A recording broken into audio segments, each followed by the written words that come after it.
This is the VOA Special English Development Report. The World Bank says most developing countries have made important progress toward the United Nations Millennium Development Goals. Last week, the international lender released its yearly World Development Indicators. Hundreds of indicators are used to measure progress in areas such as education, health, poverty, the environment, and trade. One of the Millennium Development Goals is to reduce by half the number of people living in extreme poverty by 2015. Out of 87 countries with data available, 49 seem likely to reach that goal. Extreme poverty is defined as earning less than $1 a day. Another goal is to make education available to all young children. The report shows that in 2007, 7 out of 10 children lived in developing countries that had met or were close to meeting that goal.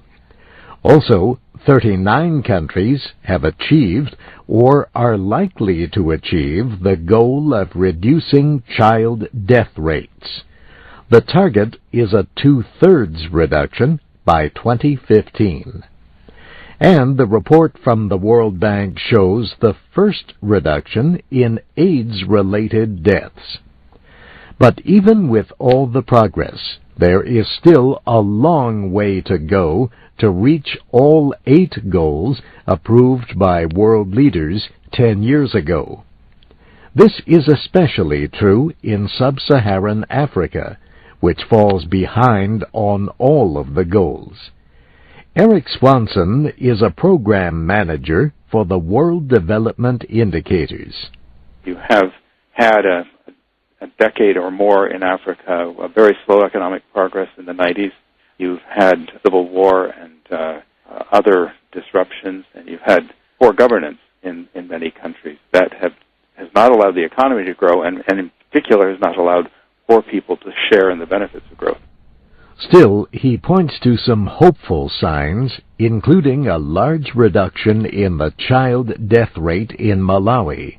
Malawi is a landlocked state. It's one of the ones that we tend to worry most about, and yet it has demonstrated that when you focus attention on a problem, you can make progress.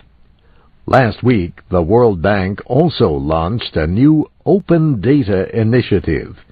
The bank will make its data on living conditions around the world publicly available. Officials say this will make it easier to measure the effects of policies and develop new solutions to help the world's poor. And that's the VOA Special English Development Report, written by June Sims. You can comment on our programs and learn about other development issues at voaspecialenglish.com. You can find transcripts, MP3s, and podcasts. You can also follow us on Facebook, Twitter, YouTube, and iTunes at VOA Learning English. I'm Steve Ember.